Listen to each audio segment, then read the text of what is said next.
Concerns over safety that could change high school football programs in the state. Good evening, everyone. He was a standout running back, just 16 years old. Damon Janes suffered a serious head injury after he was hit on the field last fall. He died 3 days later. Well, now his parents are suing 3 school districts and a long list of other individuals and organizations.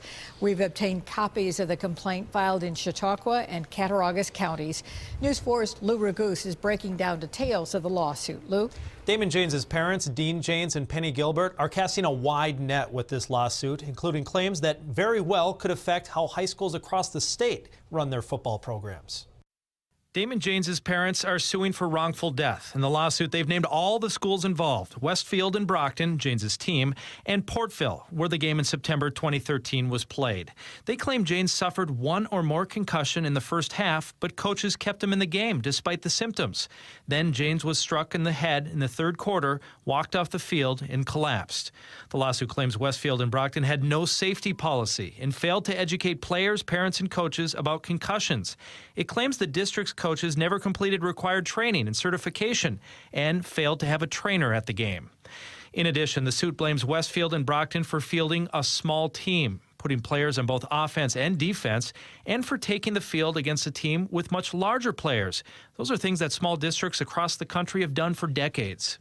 The lawsuit also pins blame on Olean General Hospital and the doctor who treated Janes before transporting him to Women and Children's Hospital 3.5 hours later. Also named in the lawsuit are 3 emergency response companies involved in moving Janes from the field to the hospital. The suit claims the Portville Fire Department refused to bring an ambulance onto the field, quote, putting concerns about property damage ahead of the lives and safety of student athletes. A Portville firefighter told me at first they feared the ambulance would get stuck on the field because the ground was soaked after a week of rain, but they did in fact drive onto the field and followed all appropriate procedures.